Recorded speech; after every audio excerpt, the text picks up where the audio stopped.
Hello, everyone, and welcome to Thursdays at the Museum.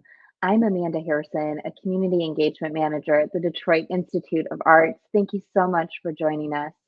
Today, we're joined by trained docents Tana Jenkins, Ray Henney, and Cindy Patrick for an inside look at our new photography exhibition, Black is Beautiful, running until January 16th.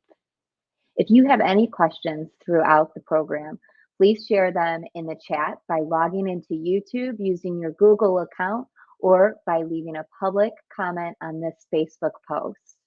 Questions will be read on screen by Christine Mark, our Manager of Volunteer Development. Now, to get us started, please welcome Tana Jenkins, Ray Henney, and Cindy Patrick. Welcome, team. Oh, sorry, let me unmute you. Here, I was telling you not to worry about it. Thanks, guys. Thanks, Amanda. Tana, you want to start us off? Yes. Welcome, everyone. Thanks so much for joining us today. Cindy, Ray, and I are really excited to talk with you about DIA's special exhibit. Black is Beautiful, the photography of Kwame Brathwaite, is the first major exhibition dedicated to Brathwaite, a vital figure of the second Harlem Renaissance of the 50s and 60s.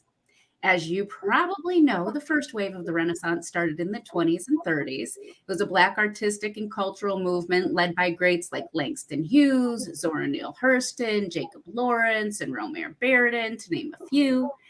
The Black is Beautiful exhibit runs until January 16th and includes more than 40 color and black and white photographs by Kwame.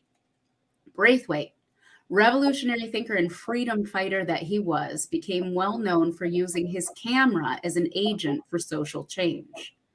Pointing and shooting, he challenged notions of what was important and beautiful by capturing missing narratives, namely Black reality and Black beauty. His hope was to motivate folks to change their minds about both.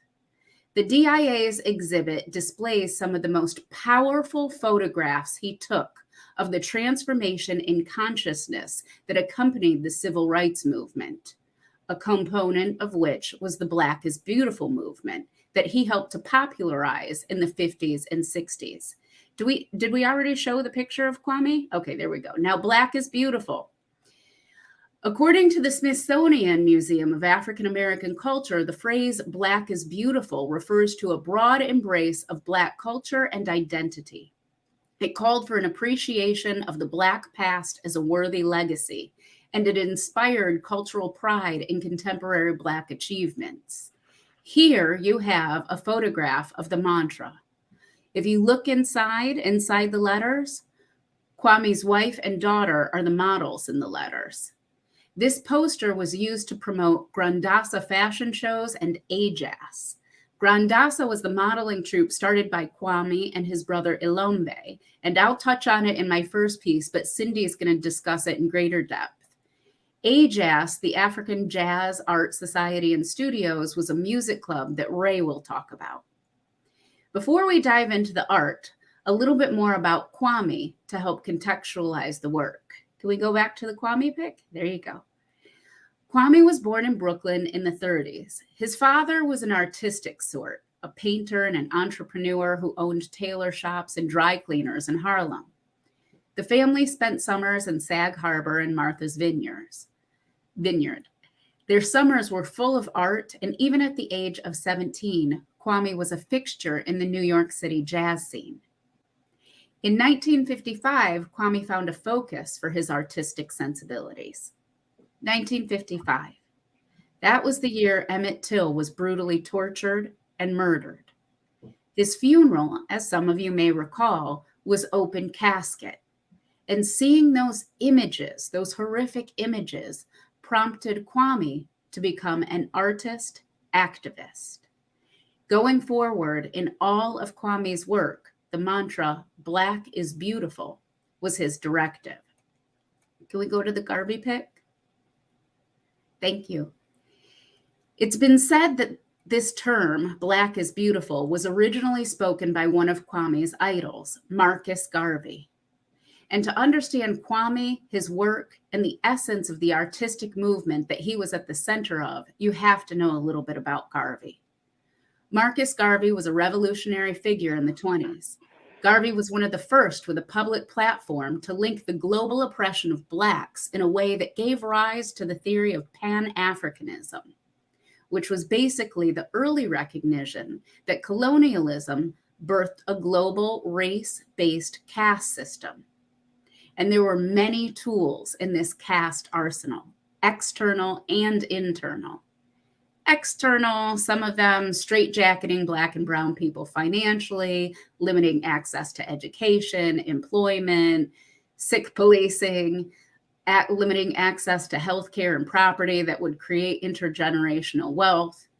And then the internal, that was a kind of psychological warfare, convincing Black people that we were less than, that we were dumb, that we were ugly, that we couldn't ever attain or accomplish the success that we saw our white counterparts experiencing because of some innate defect. And Garvey's solution to combat both the internal and the external was something called Black nationalism, a kind of intense Black love. And there were three components. You see those themes echoed over and over again in Kwame's work. Unity, pride in the African cultural heritage, and complete autonomy. Now, Garvey had left New York by the time Kwame was growing up, but his message was being echoed by Carlos Cooks, a Black Dominican who was a well-known speaker in Harlem at the time. Garveyism shaped the ideologies of Kwame, Ajas, and Grandassa models. Can we do a quick picture of Cooks? Did we already say that? There you go. There's Cooks. And now can we go back to Whigs Parisian? So with this background information, we're ready to look at the art. The first photograph that you see is Whig Parisian. You'll see in the center a woman with a short afro.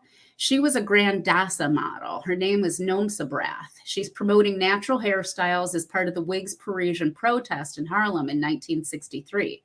And you can see kind of Kwame's sense of humor and his cleverness coming through in this piece, because you've got an expired meter in the foreground signaling that the time is up on outdated ways of thinking.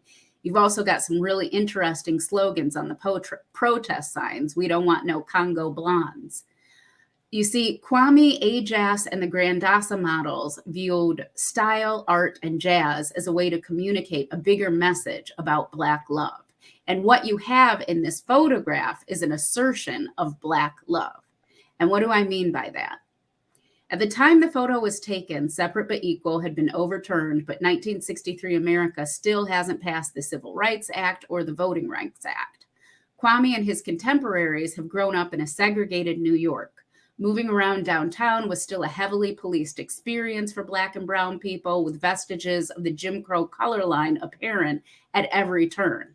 This store sparked outrage in the community because it was opened by two white men who, unlike Black and brown folks, had unfettered access to the entire world. And with that unfettered access, they decided to stake their flag in Harlem to start selling Black women wigs. And along with those wigs, white beauty ideals. To me, this is one of the most powerful pieces in the exhibit because it goes straight to the heart of the movement. The idea of Black is beautiful, the movement, was to usher people away from prescribed notions of beauty and superiority that had dominated the country for so long. Ideals that left Black women feeling like we had to adopt European standards of beauty, straight hair and light skin, in order to be considered attractive and worthy. Black is Beautiful encouraged Black men and women to put down the relaxers and skin whitening creams and to embrace our natural hair and African-inspired clothing. You'll see that all of the women in the picture are wearing afros. And if you think about it, well, the image, like the moment, clearly expresses the pride tenet of Garveyism. This picture is important because the protest took the Black is Beautiful slogan and movement to new levels. Various newspapers, including the Amsterdam Press, a popular Black newspaper, started covering the protest. And in heralding the beauty of Black women by pointing his lens on us, Kwame fought back against ubiquitous beauty standards. You have to realize at that time, you didn't see Black women represented as beautiful in advertisements or commercials. On television, we played the roles of maids and undesirable. And this brings us to the next picture, which further amplifies this prong. And by that, I mean the Marcus Garvey Day event. There you go. This image highlights the components of unity, pride, and autonomy. Cook, as I mentioned, was the ideological son of Garvey. He was also the founder of an African standard of beauty contest. Contestants had to wear their hair natural and be natural from head to toe. They also had to have African conscious mentality. You see, up until that point, the Miss America pageant focused on white beauty. And you probably know this, but in 1923, the first Black woman came on stage to play the role of slaves, and a Black woman didn't capture the crown until Vanessa Williams in 1984. And part of that is because the rules defined beauty as white, literally.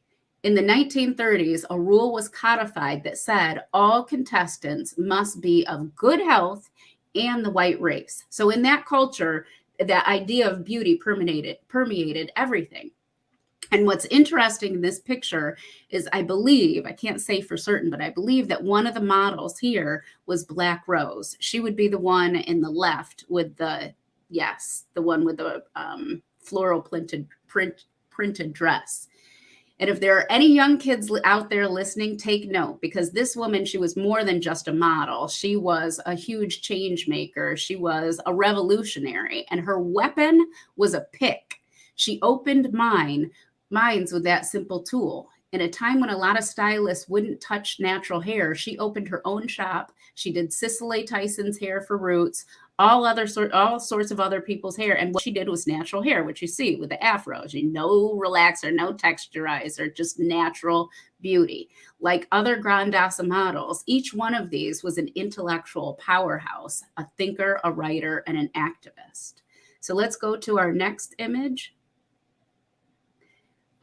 In the former image and this image, you'll also see a sign "Buy Black." Now, that sign "Buy Black" represents another prong of Garveyism, and that is autonomy.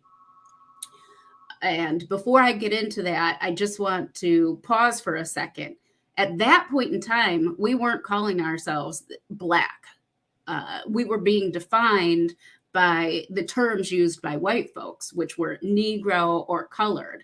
So when you see Black being used, that is a kind of radical assertion where we are claiming our own identities and shaping our own identities. It's interesting. Ta-Nehisi Coates said that white people made us a race and we made ourselves a people. And this is an example of that. They were doing it long before James Brown came along with his sign, well, a couple of years before, "Say it loud, I'm Black and I'm proud." And this image, this idea of buying Black, which is represented in this image, came from Garvey's belief, echoed by Carlos Cook's, that financial success was the surest path to equality. Garvey said, "Until you produce what the white man has produced, you will not be his equal." This message was also espoused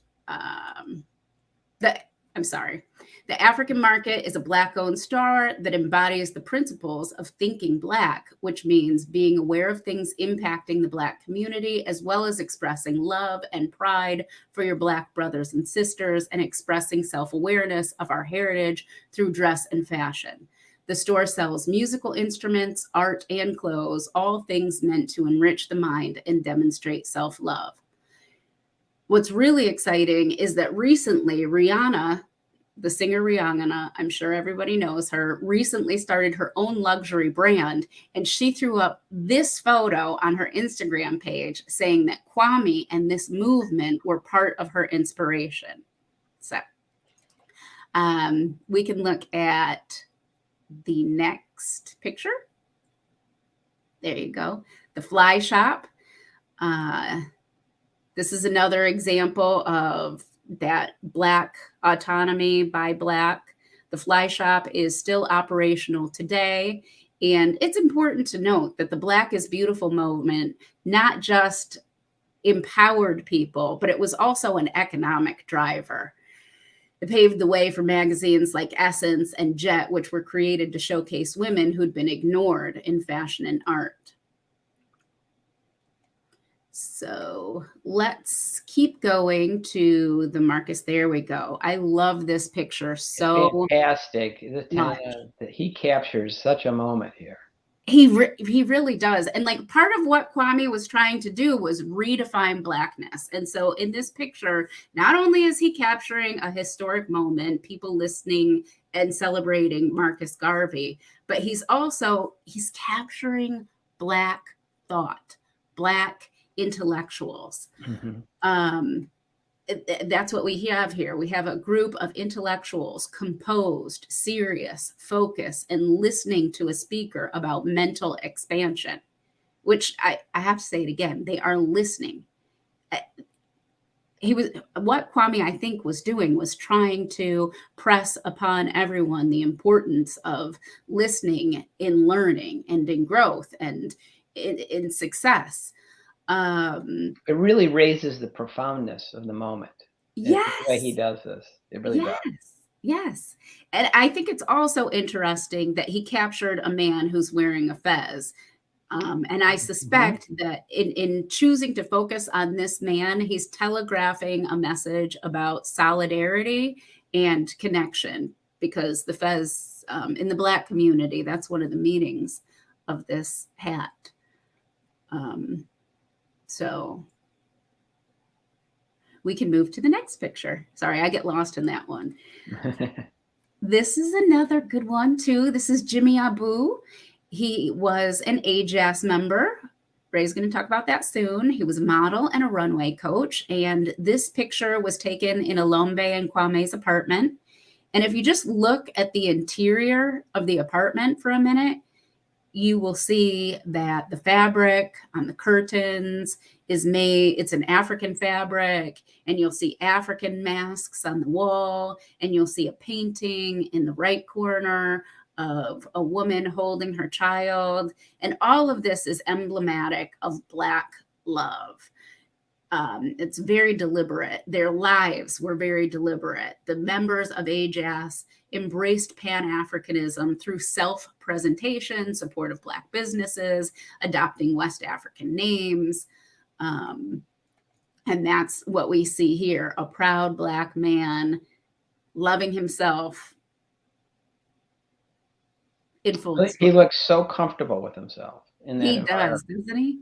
And I'm not sure what he is holding in his hand. I wish I could tell you. I'm imagining some people are probably guessing. Unfortunately, I do not know what that is. And we can go to our next picture, which is Dee Dee Little. Dee Dee Little was another one of the Grandassa models. She was a designer. Most of the clothes that she wore, she designed. She also designed many of the clothes that the other Grandassa models wore. You'll see that she is wearing her hair in a natural, beautiful, natural style. What else? She is holding West African art, and everyone is smiling. I mean, this is another photo that is just screaming, radiating Black love. And you walk into this exhibit and it's like getting a big hug. It's just beautiful, beautiful. And that's all I have to say. I will pass the mic to Ray. Unless there are any questions. Christine, are there any questions? Thank you, Tana. What a great introduction. I don't have any questions per se, but there's quite a few comments and inspirational comments. And there was one comment on the you talked about the Brathwaite using the meter to tell the story about time being up, or the expiration of the meter being a metaphor for the expiration of tolerance for the inequality and what was going on. And someone really liked that you talked about that analogy. I do have a question right now. Someone is asking, what is Grandassa? Cindy's going to talk about that in a little bit, but it's a name after a Carlos Cook's name for Africa. But Cindy will tell you all about that in just a moment. Okay, so everybody hold tight for that explanation. And then there's just a few comments about the Black is Beautiful movement and little support statements in regard to, buying what you talked about, the photograph of buying Black, supporting your community. So there was some reinforcing comments in the comment box in regard to that. That's all I have for you. I see somebody asked about the fly. Oh, somebody said it's a fly swatter. Okay. Oh, yeah, that just came up. Yeah, it said, Thank you. Yeah, that a possible existing slang word for fly being a fly swatter. Another question, what does AJS mean? Ray will talk I to you. am going to talk about that in just a second, Christine. And somebody had a question about fly shop, if that was the origin of Yeah. I don't know. That's a good question. That's a good question. I do not know. I don't either. Thanks so much, Tana. Very much appreciate that. And as Tana was just saying, Brathwaite was part of a time when you had art, politics, and especially music converge. And I'm going to talk and focus on the influence of music.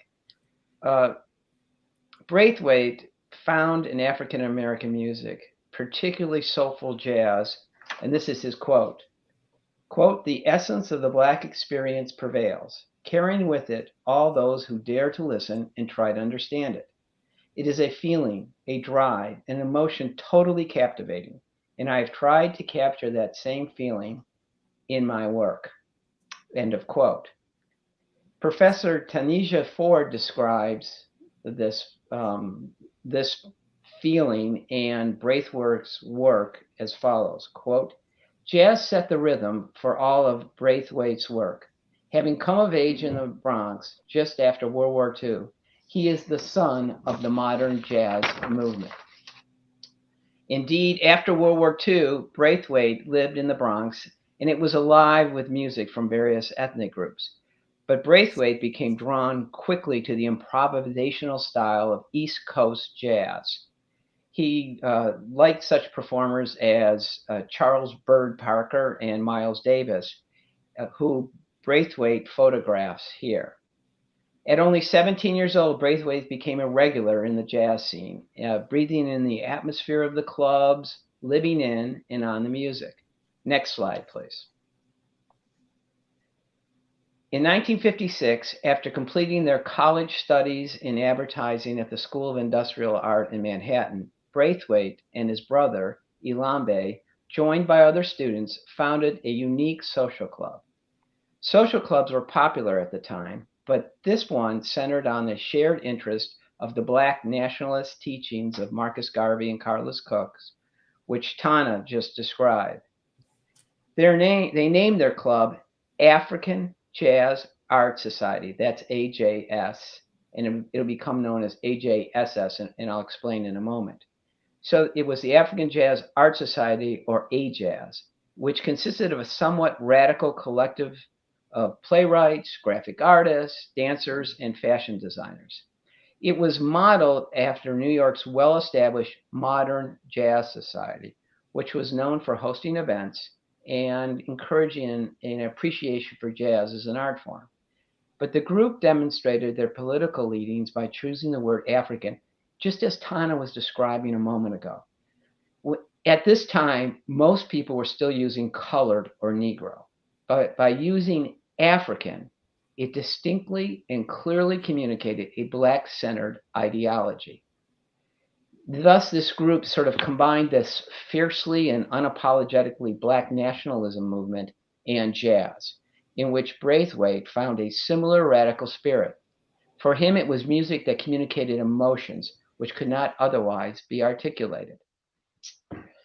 As Professor Ford writes, quote, "The temperament of jazz, the politics of Pan-Africanism and Black nationalism, and the influences of his peers in the Black community infused Braithwaite's unique artistic vision and eventually contributed to his immense cultural influence.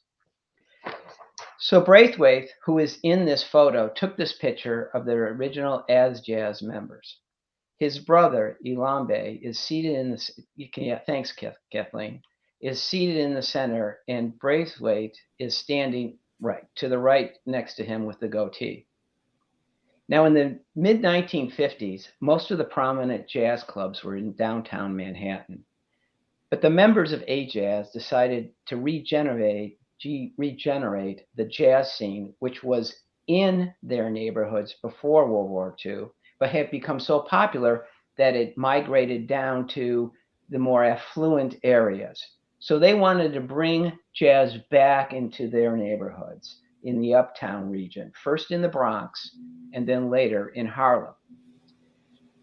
Next slide, please. They started by convincing the manager of Club 845 in the Bronx to host a few shows.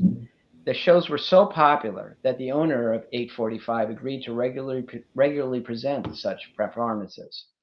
It's interesting, you know, Tana and Cindy, these fellows were so young and they were underage. So in order to get a license, they had to enlist one of the older sisters of a club member who was able to get them a cabaret license. It just shows how industrious they were at a very young age. Definitely. I mean, but it was a pressure cooker, right? So they kind of had to be. There is a lot to be said for that. There really is. So they enjoyed success, though, even starting at a young age. And over time, the top African-American jazz musicians agreed to perform at A-Jazz various venues. The group sort of created this space, you know, a place to dress up, style out, be seen and be seen and see. And you can get that sense of the environment here in Braithwaite's photo of the audience, really intensely listening to a performance at Club 845. I really like that picture. As they arranged more and more shows and enjoyed greater success, they modified their club name to the African Jazz Art Society and Studios. That's so AJASS. And its members became, in today's terms, influencers, particularly in the Black community. Next slide, please. Having a famous jazz singer, actress, and activist such as Abbey Lincoln perform at A-Jazz events demonstrated A-Jazz's popularity and influence. In this photo, Braithwaite captures the power of Lincoln's performance at one such A-Jazz event. Next slide, please. Lincoln married Max Roach, a renowned jazz drummer and also an activist, and they both played at A-Jazz events and spoke about and promoted Black culture. Lincoln appeared in various Hollywood films, but refused to change her look into the Hollywood style of long straight hair. The same movement that Tana was just describing about natural hair and natural Black beauty. Next slide, please. What enabled Braithwaite to so profoundly capture this aspect of the Black experience is first his mastery of the technology of photography, and second, his remarkable ability to capture just the right moment at just the right perspective. And you can see that in these two photos. As to the first component, his mastery of photo technology, Braithwaite had his first real initiation to such technology in 1956, when he was introduced to high-speed film and professional cameras by a college classmate who was taking photos in a dark nightclub, but without a flash. Braithwaite then bought a Hasselblad medium format camera and began experimenting with high-speed film, and he learned how to adjust for light and movement. The photographer's challenge included the fact that film rolls at the time only had 12 slides, and developing the film was an art in and of itself. While he used both color and black and white film, Braithwaite felt that black and white best captured the vibe of jazz shows, which he also often presented as contemplative and cerebral. And you really can get that sense here. His excellent technical skills overcame the difficulties in showing detail in dark and black areas. Nancy Barr, the DIA's curator of photography, indicates that a photographer needed to be a great technician to show detail in black areas. Designed for light skin tones, black and white film at the time did not facilitate rendering particulars in dark areas. But through the use of the camera and perfecting the film developing process, Brathwaite was able to capture such details, including skin tones of his African American subjects. Next slide, please. As to that second component of Braithwaite's genius, it was his ability to capture just the right moment. Music became the lifeblood of Braithwaite's photography, and he would patiently wait to capture the mood and the feeling of the club, crystallizing remarkable moments on film. Braithwaite's main aim was to translate the essence of the event for the viewer. He wanted to make the viewer feel and hear the experience of being at the club and hearing the music. But accomplishing this was not easy. He would not fire, multiple shots in the hopes of one great photo. Instead, Braithwaite learned skills that would serve him well over the course of his long career. He learned patience and trusting his instinct to know just when the right moment unfolded.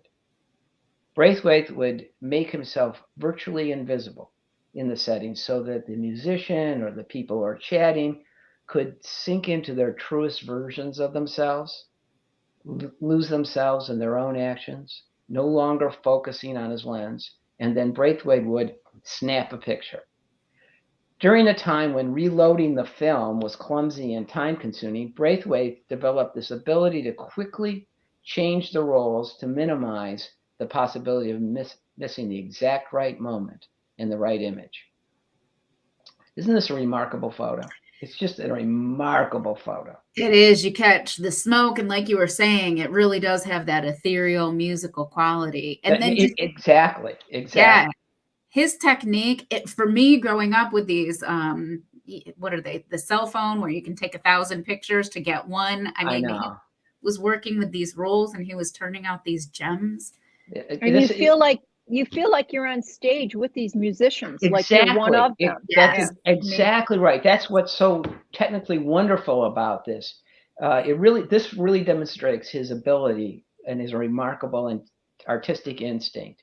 You have this dramatic composition of the musicians' silhouettes, both in the foreground and then in the depth in the background, and then you have these spotlights.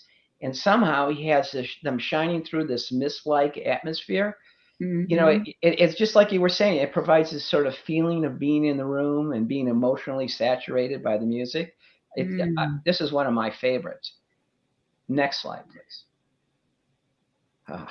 This remarkable photo truly demonstrates Braithwaite's ability to capture natural light at just the perfect instant. Here, he wonderfully catches a contemplative moment, perhaps at a rehearsal for a jazz performance. The detailed puffs of smoke that he photographed just at the perfect moment as they ascended upward punctuates this pondering, meditative mood that you get from the subject matter's, posture. It's no wonder that this is one of the favorite exhibition photos of the DIA's curator, Nancy Barr. Next slide, please. So I'm smiling because my dad had this album when I was growing up. He was a Lou Donaldson fan. So I remember this album when I was growing up.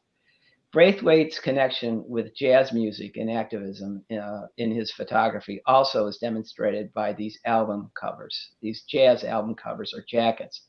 So until the early 1960s, only white models appeared on these album covers. At the time, though, album jackets were somewhat treasured as an art form in and of themselves. They are often provocative and cool and sort of enhance the experience of owning the music. And they were regularly displayed by people in their homes, like my dad. Black jazz musicians, though, started demanding that either they or black models be the subject of their album covers. Brathwaite combined his training in design and interest in photography to take photos that appeared on covers of many of the jazz albums, particularly albums produced by Blue Note Records, which was by far the largest jazz production company. Having these black faces with natural hair on jazz albums communicated an important message about the Black community and Black identity. It helped A-Jazz spread its vision of African Blackness both in and out of the United States. And here you have Brathwaite's photo of his sister-in-law on the cover of this really famous album, The Natural Soul, by the great alto saxophonist Lou Donaldson, or Sweet Papa Lou. And to the right, you see other album covers as they are displayed at the DIA's exhibition. Next slide, please. Here's another one of the exhibition album covers with Brathwaite's photo. This is the jacket for Lou Donaldson's album called Good Gracious. The musician approvingly looks at a model as he walks by. And that model is Black Rose that Tana was talking about, and I know Cindy's going to also talk about. And Black Rose is not the skinny, straight-haired models that are typically appeared in magazines or album covers at the time. Instead, she has a curvy figure and short, natural hair. The photo communicates the beauty and sensuality of a natural Black woman. Note how she ignores the man and continues to view her magazine, which also projects a feminist consciousness.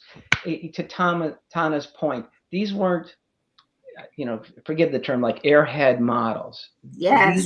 These were women of substance. Yes. Consciousness was beauty. Consciousness was beauty. Intelligence was beauty. Yes. Exactly. And that's what she's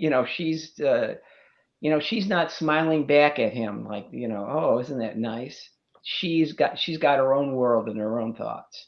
Mm-hmm. So all in all, Brathwaite masterfully captured the sound and the feeling of modern jazz, while positively communicating Black culture, Black beauty, and Black identity.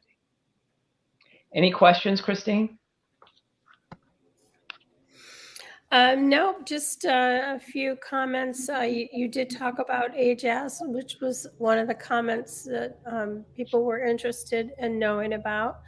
And you made some really nice personal comments in regard to Lou Donaldson. I still listen to his music. You know how your parents sort of influence you. But I have to say, my dad used to play jazz all the time.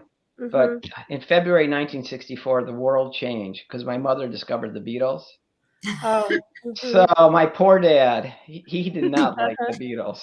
So that, I was a little kid, but I remember those discussions. Well, there was a push and pull for your turntable then, huh? Yeah, there was. Yeah. Cindy? Well, I'd like to start by thanking Tana for that stunning introduction. And I'd also like to thank Ray for setting the stage, literally the stage, for what's going to come next. I do want to tell everyone who's watching today that Ray, Tana, and I were so excited to work together as a team and put together this talk for you today. About a week and a half ago, we met at the DIA and spent some time in the exhibition together. And we were just, as Tana said, it's like a big hug. It only goes until the 16th of January. So please make time to go and visit this exhibition. It's unbelievable. All right, so we're going to start with talking about where did that name Grandassa come from? Someone asked about that. So it was inspired by Carlos Cooks, who Tana talked about earlier, and he coined the term Grandassa land, and it was created to describe the lush green grasslands of Africa. So when the Brathwaite brothers, Alambe and Kwame, decided to recruit their troupe of models, they shortened that term and called them the Grandassa models. So as Ray said, in his early days, Brathwaite's camera really followed the music. As his career evolved, he began to document the economics of buy black, as Tana mentioned. And he also launched into African American fashion. He shifted the focus of AJAS to concentrate on style and adornment politics. What the heck does that mean? Well, I hope by the end of this talk today that little phrase will make more sense to you. So once they began recruiting their troupe, they looked for models with natural Afro hairstyles. The models were, as you can see, multicolored African-inspired garments. And all of this together made a very clear statement. They were declaring beauty on their own terms. They were embodying the Black nationalist beauty principles that Tana referenced through Marcus Garvey. So they were embracing their ethnicity, celebrating their heritage, and promoting their accomplishments. Kwame and Alambe's wives were part of the original modeling troupe, as was Black Rose. And I don't know if all of them are in this photograph, but if Kathleen wouldn't mind showing Kwame Brathwaite, she is, I think, at the far left, third from left. And I think we also have Alambe Brath, who is Nombe's, would be Nombe's husband. Okay, so if you would like to switch to the next slide, I think we have a special slide of Black Rose. Yes, we do. So as you folks are reading the call out there below the slide, I'll talk to you a little bit about the original models. So Black Rose, her name was actually Rose Nelms, but she was better known as Black Rose. And as Tana said, she was a hairstylist, but oh, so much more. She was also a poet and definitely a community leader.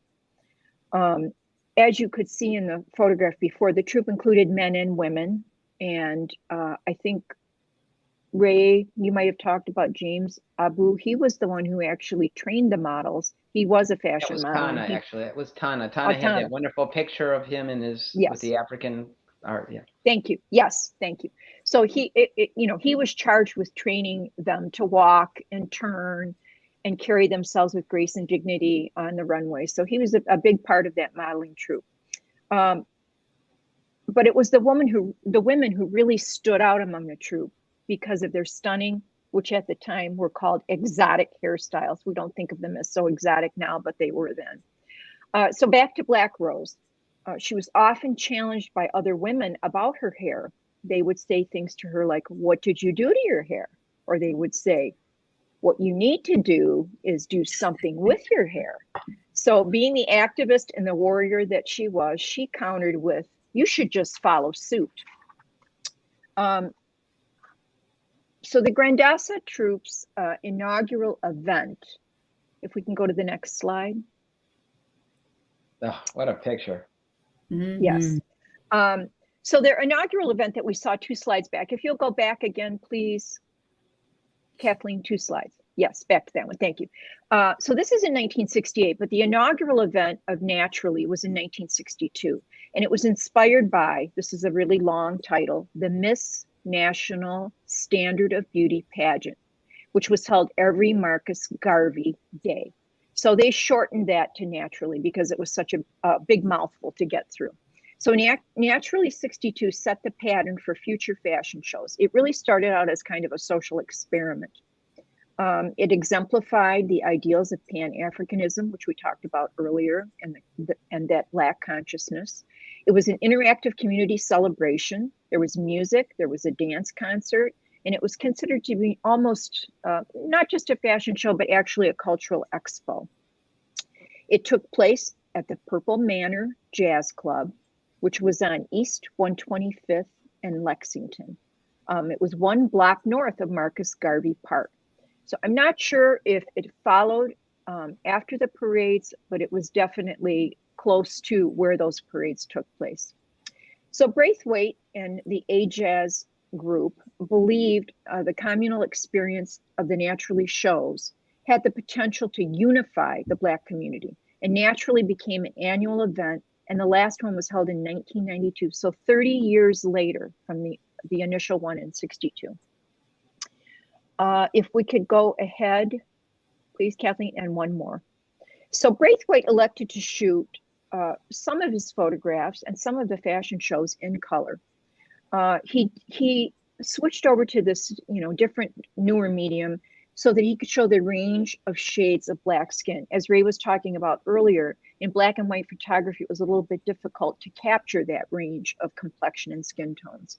He also wanted to capture the vibrant colors of the garments that they wore, and also the red and green and black of the Pan-American Liberation flag. Keep in mind, though, that Brathwaite considered himself a photojournalist, not a fashion photographer. So here we have Marcus Garvey Day, 1965. This date is important, 65, because 1 year earlier, the Civil Rights Act had been signed into law by President Lyndon Baines Johnson. So at this particular Marcus Garvey Day parade, there was even more to celebrate. And looking at this photograph, and when we had one of our earlier rehearsals for this, we really kind of spent some time talking about this photograph. These were some of the Grandassa models, and they are traveling, in the back of this convertible through the parade route. The lady who is on the left, and she has on an orange sort of a tank top. She's one of the Grandassa models. She's looking directly out at us, the viewer. However, what we have to ask ourselves is, where was Kwame Brathwaite when he took this photograph? We think maybe he was sitting right on the hood of that car to be able to capture the closeness of the models in the car. So she's looking straight at us. And then if you'll notice, third from the extreme right, there's a boy dressed in white, and he's looking straight at us. Everyone else in this photograph is looking outside of the frame of the photo. They're looking somewhere else, which we all thought was really interesting. Their gazes kind of penetrate the frame of that photograph. And lastly, I'd like to talk a little bit about the background. It's almost as if the background is separated from the foreground, because the background is sort of monochromatic. You don't see much color in it. And the contrast of it is kind of diffused and almost atmospheric. This is the genius and the brilliance of Kwame Brathwaite. He took this photograph in such a way that he was able to create this extreme depth of perspective by using the technique of making that background less colorful and by making it look more diffused. So lest you think that he was just a photojournalist, he was also a technician, and he knew an awful lot about what to do with that film once it got into the dark room. Cindy, you're absolutely right. It is so it almost looks like a digital picture in the front. The people look like they're digitally enhanced, and then they're like smoothed out in the back. It's like it looks like two different photographs. The back looks fuzzed out, and in person, like when we were there a week ago Tuesday. This picture is just profound to look at in person. Yeah, a lot of layers. Yeah. A lot of layers. Definitely. So if we could move to the next photograph, please. Thank you. So these three images are in the exhibition are gigantic. I mean, they're probably maybe about 5 feet by 5 feet. So they really have a dramatic effect. Not only in terms of the entire exhibition, but on the wall that they've been placed on. So you can see Grandassa model Ethel Parks, Kwame's wife Sokolo in the center, and then the actress and model Rudia Fry, who is on the extreme right. So the models, you can see, they ranged in complexion. Most had Nubian features, fuller lips, rounded noses, all had curvy figures, and they projected the African diaspora of health and sensual appeal. They celebrated this idea of race purity as an ideology. In contrast, if you think about it, in the 60s and going into the 70s, London fashion ruled the world, and we had reed thin, 6 foot tall models who were dressed in fashions called minis. If you think of Twiggy and models like Jean Shrimpton, they were pale and frail. These were the mainstream models of US publications. So our Grandassa models soon realized that they were at the center of a brewing national conversation on colorism. What's colorism? I think, Tana, you might have touched on it a little bit in your introduction, but I'll go over it again. Colorism is the idea that there is a hierarchy where lighter skin is seen as more desirable. Light-skinned people receive more privileges and opportunities, even within the Black community. So the Grandassa models challenged the presence of lighter complexioned, straight-haired, even their own counterpart Black models in Black-owned publications, such as Ebony and Essence. And it was interesting that Brathwaite was quoted as saying and recalled, in Ebony magazine, you couldn't find an ebony girl.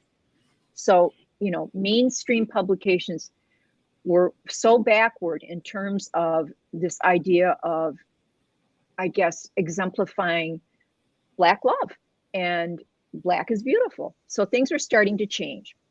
The Grandassa We still have a models, ways to go with that, though. we still have a ways to go. The Grandassa models became the embodiment of Garvey's race purity ideology. The darker the skin, the more authentic and beautiful, and the image of the Grandassa models really stuck. So these three beautiful women that we're looking at right now, I wanted to mention that in the December issue of Architectural Digest, there's a 12-page spread, and it covers the West Coast residence of the singer Alicia Keys. She purchased in 2019 the iconic architectural home called the Razor House. In her home, there's a photograph in this pictorial spread of these exact three images on the wall of one of the rooms in her home. She collects contemporary Black photographers, so they hang along with other works by Gordon Parks and Deanna Lawson. So if you get a chance, pick one up, take a look. It's pretty interesting. I mean, I was going through it and I was like, wow, this is what we're going to be talking about on Thursday. And here it is. It's in Alicia Keys' house. You know, she also said, Cindy, one of her albums is a throwback to Kwame. Is that right? Which one? Yeah. Do you remember which one? I think it's her recent one, I think. Her most recent one. Yeah. Interesting. Yeah. And with that, if we can move forward one, please. So while we were in the exhibition, we took some of our own photographs, Tana, Ray, and I. And when I got home and I started to look through mine, I especially wanted to get a photograph of the actual garments on the mannequins. But when I started looking at this photograph, what I realized was our fantastic curator, Nancy Barr, and our fantastic staff who puts together these exhibitions. If you look at the photograph on the right, the mannequin and the image in the center on the wall, they're looking right into each other's eyes. We just thought that this was such a stunning use of this art to make this connection between the clothing and the models. So the Grandassa models, and Tana touched on this as well, they designed and made their own clothing. They became skilled seamstresses and crocheters. You can see the one outfit that's on the right is a crocheted outfit. Yes, Kathleen, thank you for pointing that one out. The act of making and sharing the clothing also served as a way to solidify their collective identity as a modeling troupe. So, you know, we aren't just talking about a fashion trend here. It went far beyond that. We're talking about an activism movement, which was fueled by fashion. So fashion was used as a tool to further this movement. They weren't trying to integrate into the world of haute couture that we saw, you know, coming from London or from New York. They were trying to create a brand new identity. And what happened along the way was the haute couture of New York started to notice the Grandassa models and what they were doing. And so they started to describe it as anti-fashion because they didn't want to embrace it and they didn't want to have to compete with it. But guess what? By the 1970s, It was the fashion. And it really turned them on their ear. And, you know, I grew up at a time, I was in college in the early 70s. I remember this movement. I remember people wearing natural hair or perming their hair to make it look like an afro. I remember people wearing dashikis. So by the 70s, it was a full-on movement that had gone far beyond just Harlem, far beyond New York, far beyond even just the United States. It was really a global movement. So with growing international popularity of the Grandassa fashion phenomenon, AJAS was even further legitimized. If we can go to the next. Oh, that's a great photo. So this is the photo that's used pretty much on the cover of everything, all of the marketing material, because it is so spectacularly stunning. This delicate beaded headpiece was made by a woman by the name of Shirley Prince. And she was renowned for making jewelry, beadwork, headpieces. She made custom designs for the singer Nina Simone. So trust me, she, you know, on a national and international level, she was well known. And here she has this absolutely delicate, fragile, almost weightless headpiece that's being worn by Kwame's wife, Sokolo. You know, we have a background that doesn't give us any information. It's an eternal background. So you could look at this photograph in 1968 or in 2021 or maybe in 2050, and it will be just as contemporary as it is today. So this ancient tradition of wearing beaded headpieces was used to signify leadership in African cultures. And it goes back, for the most part, to the 18th century. And this was when trade was flowing across from Europe. So Venetian and Bohemian glass beads were being traded for gold, ivory, and enslaved humans, unfortunately. But there is some research that points to an even earlier bead trade that went across the Indian Ocean. And this would have been pre-European contact. So as far back as the 7th century, African cultures and African women were doing these beautiful beaded headpieces. And you only need to walk across the hall from where this exhibition is into our African galleries to see an 18th century, I'm sorry, it was from the 1800s. It's a coral beaded headpiece that was worn by an African leader. So honestly, just walk across the hall and take a look. There are other pieces that she made that are in the exhibition, and I'm going to encourage you to come down to the DIA so that you can see Shirley Prince wearing her own jewelry that she created. So you're just going to have to wait until you get there to see that one. We're just going to make you a little bit curious. So this cultural art form continued, not only, you know, we said over the centuries, but here we are in the 1960s. And right up until today, Shirley Prince's pieces have inspired, we talked about Rihanna earlier, Rihanna's Fenty line, the jewelry in it and the headpieces in it are directly inspired by Shirley Prince. So we're getting close to the closing here. The early 60s marked a moment in which Grandassa had the political power and the cultural cachet to shape African American style and identity. So 3 years ago, in one of his last public appearances, and it was a sold-out event, Kwame Brathwaite was asked to define his legacy. And he simply said, "I love Black people." To which his wife, Sokolo, added, "People can go through their entire lives without finding their purpose. He knew his purpose." I thought that was such a powerful statement by her and such an incredible quote by him.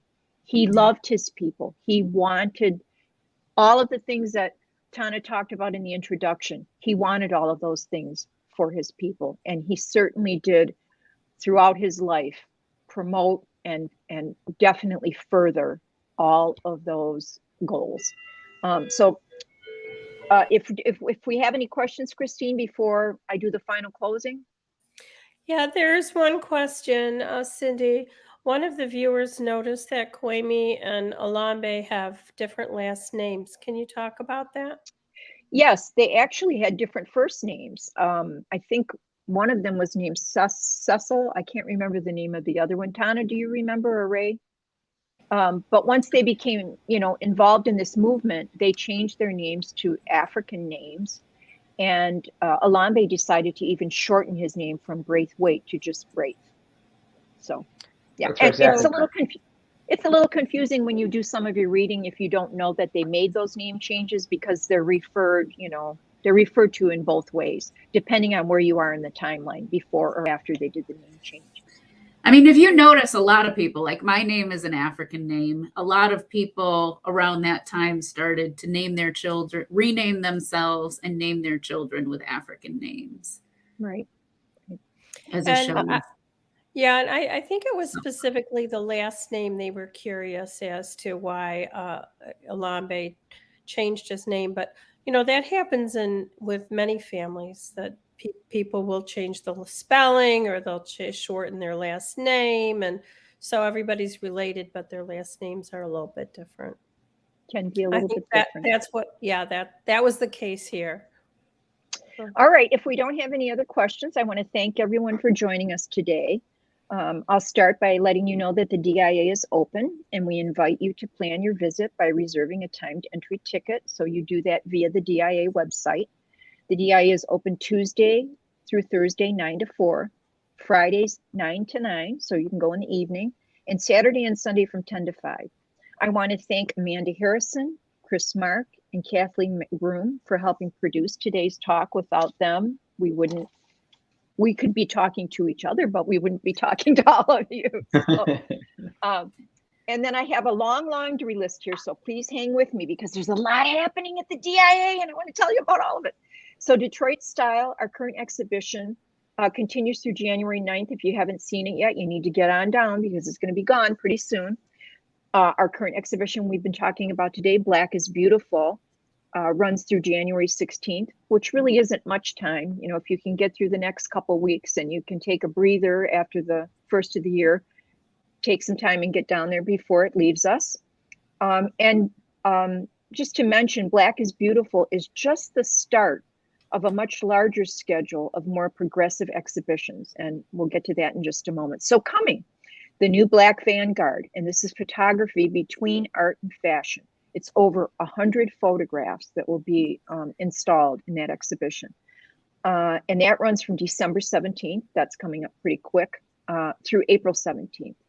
And then we will have a two-part series of Thursdays at the museum for those of you who would like to, see a virtual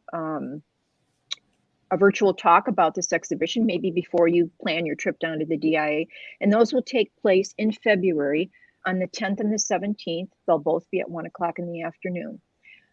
Following that exhibition, we will also have Shirley Woodson, Shield of the Nile Reflections. That will be 11 paintings on view from December 18th to June 12th. And Shirley Woodson has a Detroit connection. And her paintings are vibrant, colorful, gorgeous paintings. So you don't want to miss that one either. Next week on Thursdays at the museum, we will have the topic Seeking the Sacred. And then this is important, on Tuesday, December 14th at 5 o'clock, the Bonnie Ann Larson Modern European Artist Series Lecture will be launched for the first time. And the speaker will be Dr. Denise Murrell. She's Associate Curator of 20th Century Art at the Metropolitan Museum of Art. So all of these virtual talks that we're mentioning, they'll all be available if you just go to dia.org. If you go to the website, you'll be able to find the link so that you can join in with those talks. So with that, we've gone a little bit over our time. Thanks for hanging in there with us. Thanks, Tana and Ray. I love doing this talk with you, and I learned so much, and I love to learn. I know we all love to learn, and it was great working with both of you on this. I really appreciated it was great. And effort that we all put into it. Yeah, totally agree. Proud of the DIA and Nancy for getting this exhibit here. Yes, honestly, it's quite an exhibit. You know what? This exhibit was like, what do they say? Like trying to find hen's teeth. I mean, It's only going to be on view. It's a traveling exhibition only on view in a few places, and the DIA was really, really fortunate. Still not sure how Nancy Barr was able to negotiate this one, but it's really an important exhibition. And if you have a chance, please make your way down to the DIA and spend some time going through it. It's a life-changing exhibition. It really is. It was for me. So Well with that, said. thank you, everyone. I hope you Thank enjoyed you, our talk everybody. today. Stay Yeah, safe. thank you.